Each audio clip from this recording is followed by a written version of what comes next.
Hi, I'm Jordan McDonald, staff writer with GovCIO Media and Research. And today I'm joined by Sunil Madhugiri, Chief Technology Officer at Customs and Border Protection. Hi, Sunil. Thanks so much for joining us today. Good morning, Jordan. How are you? Good, good. Sunil, CBP is doing a lot of really interesting work with AI, but as I understand, you've been using this technology for a while. Could you sort of give me CBP's journey with AI and how we've gotten to the point that we are today? Absolutely, Jordan. But first of all, thanks for having me. I think it's great to talk to you guys and give you an idea as to where CBP is and where we started, right? So CBP for CBP, as you mentioned, Jordan, AI is not new at all. So since 2006, 2007, we have been using the concept called AI, but it used to be a kind of different name. It's called predictive analytics. Predictive analytics has evolved into this AI component because predictive analytics is nothing but a bunch of algorithms people are writing code on, where you're doing prediction of what can happen next. Because you put the smarts in the software, it to know as to what can happen, give you some ideas. So our targeting team, which is in 2006, 2007, of course, has been working on targeting uh, uh, you can think about the goods coming in the United States, like from drug perspective and everything else, and also bad actors on the human side, right? So those are the two areas what we process on a daily basis is big for us. So we have been doing this for a long time. We have various models. The thing what has changed now, Jordan, is that the technology, the tooling has changed dramatically, right? Especially last 4 to 5 years, predictive analytics has taken a turn where the data component itself has become a very, very critical part of any kind of good outcome within AI is concerned. So I truly believe in a concept called garbage in, garbage out, right? Where the data, if your data is not prepared correctly and it's not clean, you're going to get garbage out the other side, right? So data engineering, in my opinion, has been a big part from a very, very long time. Not a lot of people are not paying attention to that. You know why, Jordan? Because we were concentrating so much on software development component. That means coming out with architectures for SecDevOps pipelines. Those used to be like 7, 8 years ago. Oh my God, are you doing SecDevOps pipeline or not? If you're not doing it, you're not doing well. That's a commodity now. That's completely commodity on the software development side. What has changed now is on the data side, it used to be, yeah, data is there. There's a backend database. I'll access it, get some data, get information out on that kind of stuff. But the growth of data, the access of data, and just the size what we're dealing with now is very, very critical that it's no longer, hey, let me make a copy of my data somewhere else so that I'll have a fresh copy and I'll work with that. That's not the case anymore. From AI perspective, what we are working on is that what we are doing is keep the data where it is. It shouldn't matter. But the engineering component of that, I mean, clean data, accessible data, data cataloging, and data access component like that. It's very well done. And also, other thing what we have done, Jordan, everything is we are doing an API page. That means it's a service. So wherever, as long you are securely, if you are allowed and securely, you can get access to the data. We give you an API and you can get access to the data because the advantage here is you're all going to the same source, which is the truth of data from one place. But as I said, we've been doing this for about 2006, 2007. The evolution of that is now we have good tools. What we have done now is the same component, which is we call it the custom built AI, which is again the predictive AI has a new name now, which is the AI. They call it AI, which I would call the custom built AI, where we're using our data, CBP data, to create models to do predictions again, right? But now the tooling has become so much better, and what we have done is the CTO office run what is called a Center of Innovation for AI, and this COI has been in place the last 3 to 4 years, I would say. I started from scratch a while back, along with my boss, the CIO. And because of that, now what we're doing, we're streamlining all the models so that we have a catalog, we inventory all the components we're doing for privacy concerns and everything else, right? So we are taking care of a holistic approach for AI in general, right? So that's one area which is critical, right? But what has changed in last 2 years, you must have heard a company called Open.ai, a chat GPT component. I'm not endorsing any companies, but that has changed how we do business on the interactive AI component of that. You have large language models, you have small language models, you have mixture of expert, various ways of accessing data, but that data is not created by us, by CVP. That is a shell model which is there already produced by these companies, which we are taking advantage of. It's more of interactive places where what we can do is, and for that, on that side of the things, Jordan, we are doing 4 or 5 things, right? It's text to text. That means you put text in, text comes out. Your text to video, text to audio, and text to voice, right? And there are other sub variations within that, right? So that has completely changed how we do business. Now what we are doing is, for example, if I want to search document, yes, I do have technology right now to search a document. It'll give me a document, and that's about it. But how do I go and see content? Let's say I have a 400-page document. An officer or agent in the field, how are they supposed to read the 400-page document? But the technologies are there with NLP, natural language processing, along with this interactive AI, where we can actually go and look for specific thing within the document and give it back to the officers and agent. That's a game changer. It was not that we could do that before, but the effort required to do that was immense, right? So we are super excited about this. I have my passion right now is large language models and small language models. I'm doing a lot of work in that space. We're doing multiple proof of concepts, but CBP is well ahead, and we are moving faster even in certain cases. See, only one thing matters for us, Jordan, right? One thing matters for us. How do we support our agents and officers in the field so that can protect us from bad actors and also protect from illicit good, which is supposed to be coming to the United States, and drugs and everything else. That's my job. Every day I wake up and I talk to my team that says, hey, how do we help the agent officers to do this? So this is one component of that. There's so many other things what we are doing. We're doing the robotic process automation, RPA, and marrying AI within that.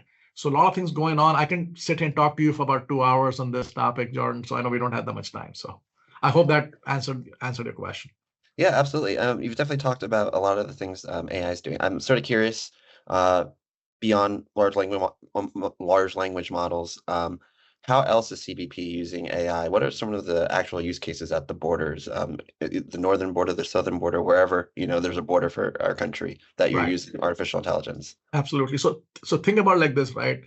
So we talked about two kind of different AI lanes, right? One is we talked about the predictive analytics stuff, which is using our data, which we have to make sure, southeast, northwest border across the whole country with the ports and border patrol stations and the AMO component and the trade stuff, all the trade stuff, what we do. What we have to do here is, what we end up doing is, the way I look at it, Jordan, I call this the edge computing for CVP, right? These are all the edges, right? Think about if you're a global entry trusted partner coming in, you come to the airport, you go to a kiosk, you show your face, and it prints out a ticket, you're good to go. And that's the edge for us, right? We have to secure it.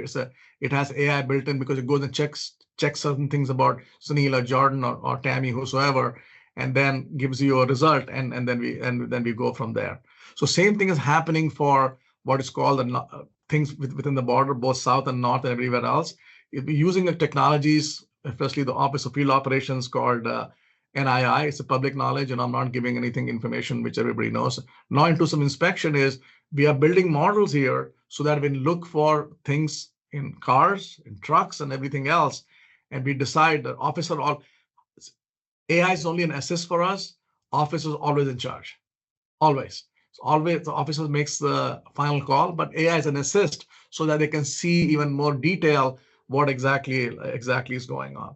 So now that is, as I mentioned, that's using our data, like the image processing, things like that, But what I'm trying to do is take some of the newer technologies, the interactive component of that, marry with this existing technology with the predictive analytics, right? That's where we are right now, and it's been successful, right? That's only from O4 perspective. Same thing is happening on the border patrol side with the green uniform. They do an amazing job. The border is a very, very tough job in a very tough terrain environments also. So we have cameras, we have towers. So all the data which is getting collected there, all the data which comes in has to be processed. We are trying to process that locally. That's why we call this an edge, the edge computing I talked to you earlier. We just published our edge. We are about to publish our edge strategy for this one. I call this the spoke and hub model, Jordan. That means your hub is the central where the cloud component is. We run the cloud, and the edges are all the edge devices. I talked about NII, common operating picture for the cameras or anything else across the board, right? So we process locally whatever we can, bring everything for securely to retention and for policy stuff, for for audits and everything else comes to the cloud.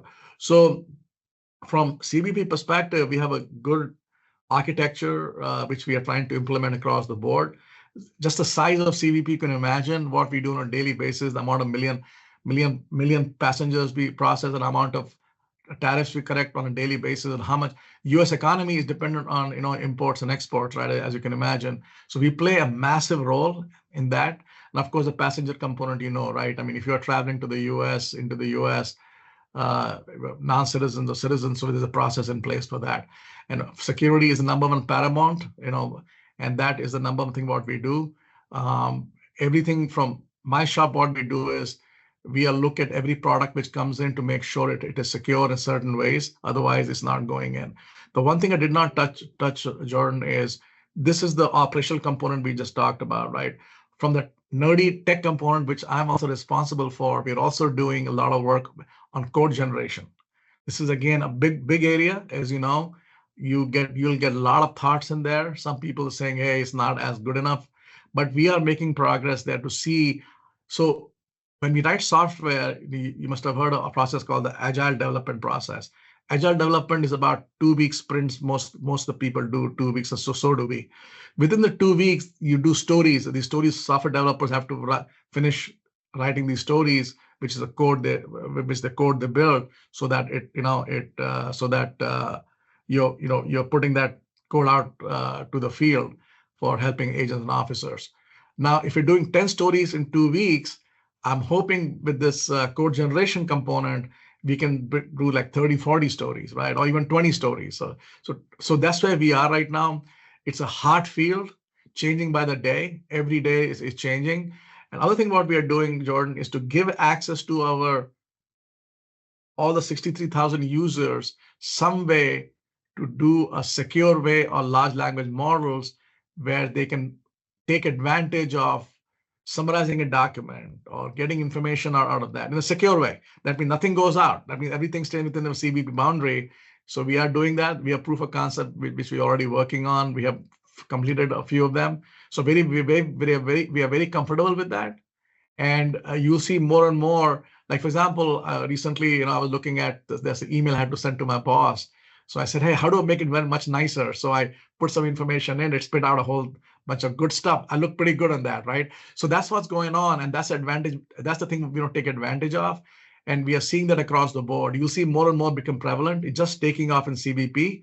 But from LLM and SLM, LLM, all these components, you'll see that the efficiency of supporting the mission is going to absolutely take off. I'm telling you, and we are seeing it. Document management, for example, or document retrieval information, we are seeing that, let's say an officer is looking at processing somebody and they're looking for some information. You don't have to go to a binder to open a binder and look at which page the information is on, right? I should type something in, and the document, which should be in digital format, should look it up, bring the content of that particular document back to the agent and officer, and also cite the document. Because, law enforcement is extremely critical for us that we cite what we are, because the code of law, not Sunil going to this code of law to testify, it'll be the law enforcement officer. So we are very, very careful with that as to what kind of information we are also giving to our agents and officers. Yeah, absolutely. And so I want to touch on something that you mentioned earlier about data processing. You're getting data from different ports, borders, entries all over the country. And that is a very vast quantity of data. And you mentioned the concept of, garbage in, garbage out. How do you make sure that, like, as you're getting all this data from across the country, that it's tangible and usable and able to be understood by CBP agents? Yeah, absolutely, Jordan. See, that's a very tough task, right? Because the kind we see, so that we do two things, right? We have passengers, we have cargo, right? So when data comes in, these are all transactional data, which is, people are pulling forms in or other things in, and there's a downstream effect of that data. What has been happening is sometimes to make life easy, we've been making multiple copies of those because it's just easier to get out. So that kind of creates problem, because you may be looking at a older version of data to get access for your business intelligence or your dashboard, for example. So the data that you're putting out to the agents and officers may not be as accurate as it needs to be. So what we are doing is making sure this, as I mentioned earlier, the source for the truth of the data, we're trying to make it only one. That means anybody accessing certain areas, they're looking at the same data across the board. What that does is it gives you consistent information across to whosoever accessing, and that's one thing. And also, when data cleansing is involved, making sure that the right kind of data is coming in, it kind of helps to create the data architecture. Other thing what we are doing is, Jordan, which is kind of been doing for a while now, but getting more and more prevalent now, is just to make sure the data standards are met, metadata information are met, right? Making sure that the data cataloging is met correctly. If you do all those things, it kind of automatically starts cleaning your data where it needs to be, right? And that's what we are doing. It's not easy. Think about CVP size, who we are, and keep in mind, Jordan, that's a 24/7 shop, and we always have to be on. There's no lights off situation. Let me turn the light off for a half a day. Let me fix everything, and then come back to the thing again. We can't do that, right? So we have to have support the mission 24/7. In the parallel, we are trying to make sure we clean the data, we make sure the access is available. Security is number one for the access component of that. We're trying to get away from the concept of like, how do you connect to the databases? I can go into very technical terms. I can go into that, but what we are doing is API first strategy. What we are doing is, so anybody writing code who has to share data has to provide with an API, right? And what that does is it keeps it clean, secure from one source. So that's exactly what we're trying to do. And it's not easy, Jordan, I'm telling you, it's not easy at all. But I think we have made a lot of good strides already in CBP. When we talk about artificial intelligence, I understand it's part of CBP's larger strategy to autonomize a lot of its processes and operations.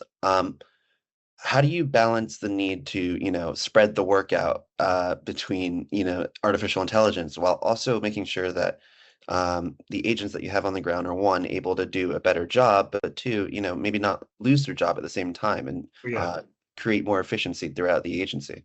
absolutely. As I mentioned earlier, Jordan, number one thing is, right, nobody losing their jobs. We need more people, actually.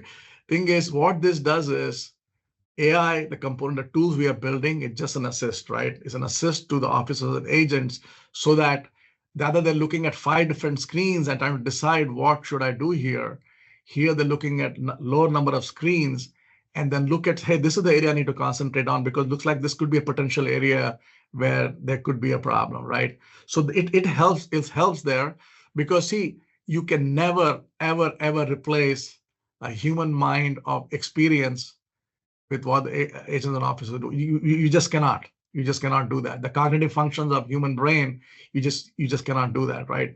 So because of that, the tooling is as an assist in all the cases. Officer and agent always in charge. So what we're trying to do is, I remember I mentioned to you about the border patrol cameras and towers and things like that. They keep sending information, and it goes to different areas, right? In different areas, they're looking at 4 or 5 different screens. How do we consolidate some of those information into what is called a consolidated package, where a data package, you can call it, and that package should be able to get processed from the machine and help the officer and agent, in this case, the border patrol agents, saying, hey, look at this particular thing, because 90% of stuff what we see, and especially in the southern border, right, is barren land, right? Sometimes a jackrabbit showed up as a human once, right? Because the algorithm was not there yet to pick jackrabbit. Jackrabbits are large animals, right? So they look like humans. So all those refinement is going on. You'll see more and more. But I think The data, end of the day, is what dictates a lot of stuff. As you mentioned, the clean, good data and making sure we have an architecture which consolidates everything in one place for the agents and officers so that they can decide, is this good or not good, and then move on from there, right? I think that's where we are. We are getting there. I think we are every level of the architecture, from data architecture to data movement to data processing, and then ultimately applying AI ML to the data is where we are, right? Keep in mind, Jordan, right? End of the day, AI ML is nothing but a bunch of code. You're writing algorithms to do certain things for you, right? It has to make sure there are no biases in there. We do privacy component. All those things are also taken into consideration now, so that we provide a good working environment for our agents and officers, and that's what we are doing. And keep in mind, right? So I truly believe there are a lot of areas may not include AI also. Automation of things, right? Simply looking at a bunch of spreadsheets and looking at information you need. Why do you have to manually do that, right? Run an automation process to do that, and there could be some intelligence built in that to give some prediction there also, right? So one lane I would say we are looking at is the automation component. We are using RPA, robotic process automation, for that. That's being heavily used within CBP, very, very successful. The second area, as I mentioned, is your predictive analytics, which is our big differences. We use our data for that, right? We predict based on data what we have, not external data. And the third one is the LLM, SLM data, which has come from various companies, as you know, commercial companies and cloud providers. So all these three pillars are converging, and that's the part I'm working on, to make sure we take advantage of the whole thing, so that we give one simple answer, hopefully, to the agents and officers, which they can decide on as to what to do. Absolutely, and it's really interesting to see the ways that CBP is taking on such a new and emerging technology. Sunil, thank you so much for taking the time to share with us, and hope to keep in touch about the ways that CBP is using artificial intelligence in the future. Thank you, Jordan. Appreciate the time, and I really enjoyed talking to you.